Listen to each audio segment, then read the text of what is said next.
사실 서울코는 저한테는 일종의 계시 같았어요. 왜냐하면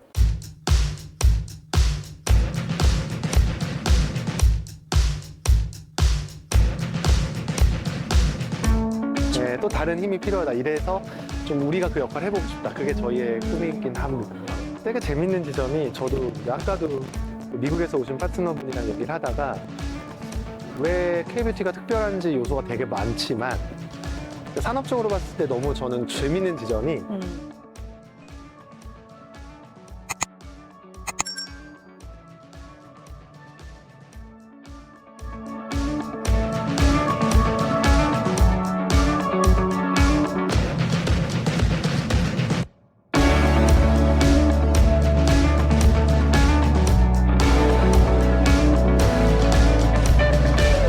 예를 들면 뷰티 강국인 미국, 뭐 일본, 유럽의 프랑스나 뭐 이런 국가들을 보면 미국은 뭐 사실 뭐 유니레버나 막 존스앤존스나 이런 데가 다 점령한 국가고 프랑스도 로레알이나 이런 데가 다 먹었고 맞아. 일본도 시세이도 빼면 할 수 없거든요. 맞아요. 근데 한국은 유독 아모레랑 LG가 잘 못해요. 다른 나라에 비해서. 또 벌써 점유율을 8, 90% 가져갔어도 안 이상한데 50%도 안 돼요. 그러니까 수많은 뷰티 회사들이 벤처에 도전을 하고 새로운 브랜드가 계속 나올 수 있는 토대가 되는 게 너무 신기한 지점이고 제가 크리에이터들이나 이제 해외 파트너들한테 얘기할 때도 그런 토대가 있기 때문에 다이나믹한 거다.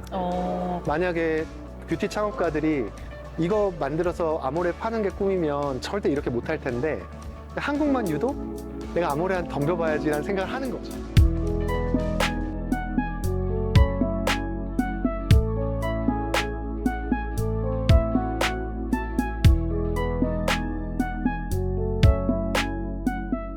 우리 백아람 대표님은 어떻게 해서 이 뷰티에 관심을 갖게 됐고 이걸 사업화하시게 됐나요?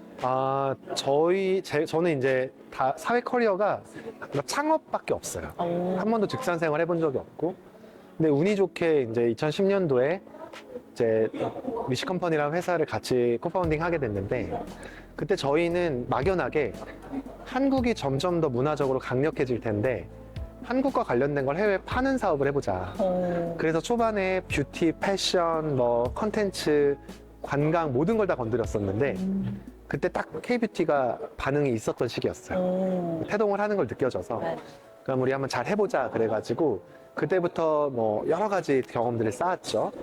근데 사실은 제가 좀 잘못 판단했던 게 2, 3년 전에 이제 K뷰티는 충분히 성숙했고 더 이상 커질 수 없을 거야라고 생각했던 적이 있었어요.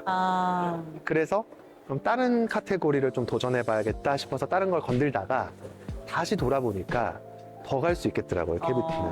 그 사이에 몇 가지 변화를 인지했는데 하나는 정말 강력한 OEM, ODM 인프라가 만들어져서 생산이 강해졌고 두 번째는 10년 동안 K뷰티가 성장하는 동안 젊은 세대가 이 인더스트리에서 성장을 너무 많이 했어요. 그러니까 좋은 인력들이 넘쳐난다는 걸 만들었고 또 세 번째는 여러 국가에 진출하면서 그 국가의 사람들이 이제는 K뷰티를 하나의 그냥 인디컬처로 보는 게 아니라 특정 국가들에서는 이 메인스트림이 돼버렸더라고요. 그러면 쉽게 꺼지지 않겠다. 이런 토대가 있기 때문에 계속해서 새로운 크리에이티브를 담은 브랜드들이 나오면 얼마든지 한 두세 배 더 클 수 있겠다라는 판단을 들면서 앞으로의 10년을 다시 한번 K뷰티에 헌신해 봐야지라는 생각을 하면서 이제 이쪽으로 방향을 다시 잡게 됐습니다.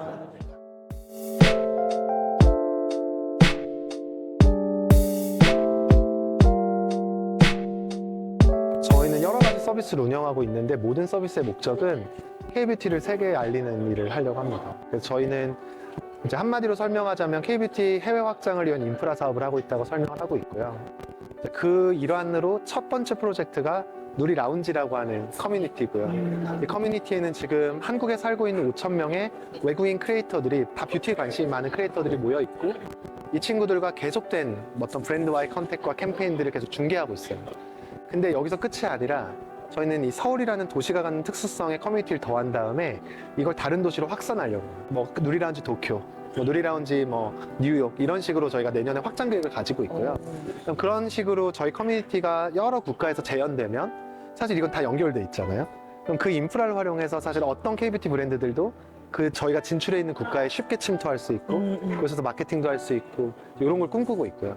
이제 그 다음으로 준비하고 있는 것들이 또 여러 개가 있는데 커머스 프로젝트도 있고 또 하나는 홀세일을 도와주는 프로젝트도 있고, 또 저희만의 전략 컨설팅도 있고, 또 저희 투자자분들이랑 함께 얘기하는 거는 나중에 저희가 진짜 좋은 브랜드를 발견하고 가능성이 보이면 같이 투자도 하고 인큐베이팅도 할 수 있는 이런 데까지 확장을 해나가자.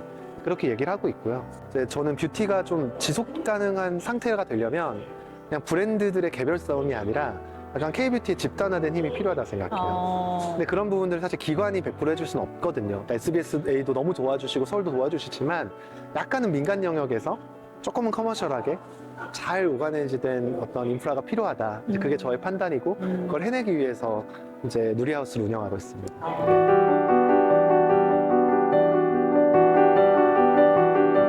창업만 해 오셨다고 하신 거에 걸맞게 이 산업 경제가 어떻게 성장해 갈 건지에 대한 분석을 아주 잘하셨던 것 같아요.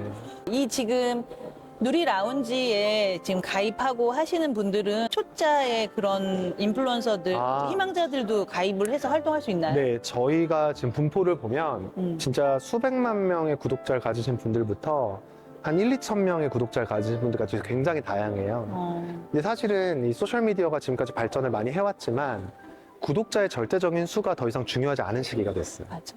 그러면 얼마나 이 인플루엔서들이 다양한 크리에이티브를 담은 컨텐츠를 만들어서 알고리즘에 잘 노출되느냐가 중요한데 문제는 크리에이티브는 사실 절대적으로 많은 컨텐츠를 만들어 봐야 나온다고 생각하거든요. 맞아요. 그러니까 소수의 크리에이터는 자기의 감으로 만들지만 훈련이 필요해요. 맞아요. 근데 재밌는 거는 작은 규모의 친구들은 그 자기가 이 더 많은 컨텐츠를 만들 기회를 얻지 못해요.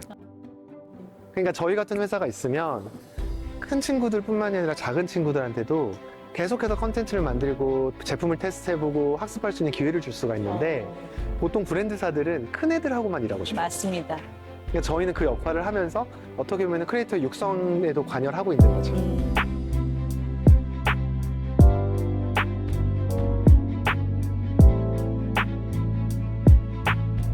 그게 너무 신기한 거죠. 그 결과가 코스알엑스 같은 거. 저는 한국이 물론 이것도 사견이지만 되게 취향이 존중받는 나라라 생각을 하거든요. 그러니까 분명히 일본에 비해서 문화적 코드의 저변도 약하고 역사도 덜 됐지만 적어도 한국인들이 지금 MZ세대들이나 젊은 층이 갖고 있는 취향이라는 게 좀 약간 리더십의 포지션에 가고 있다고 생각을 해요.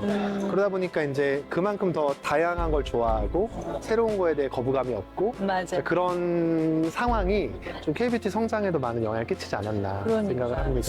여자가 존재하고 아름다움을 요즘엔 남녀가 다 자신을 가꾼다에 집중되어 가는 시기라 100년 이상 가지 않을까요? 아, 그러면 너무 좋죠. 근데 지금이 되게 중요한 시기인 것 같은 게 저는 사실 제 나이 때 뷰티에 진입해서 창업을 해서 성공을 거둔 분들이 많이 계세요. 알만한 뭐 수백억대 브랜드를 만드셔서 부자가 되신 분들도 많고. 근데 사실 지금까지의 성장은 전초전이라는 생각이 들거든요. 왜냐면 그 소수의 브랜드들이 성장해서 부를 이루었지만 이제 솔직한 얘기로 저를 포함해서 감도 많이 떨어지고 에너지도 떨어지고 근데 사실은 그 다음 순서를 기다리는 정말 많은 창업가들이나 팀들이 있거든요. 근데 그 팀들이 더 효율적으로 해외 진출하고 시장을 키울 수 있도록 하는 인프라를 지금 제 또래 사람들이 만들어줘야 되는 시기라 생각해요. 그래서 저는 이제 저희 동료들, 그러니까 같은 창업가 동료들을 이렇게 만날 때마다 투자하라고. 네. 좀 더 인큐베이팅도 하고. 맞습니다. 네, 그렇게 하라고 말을 많이 하고 있어요.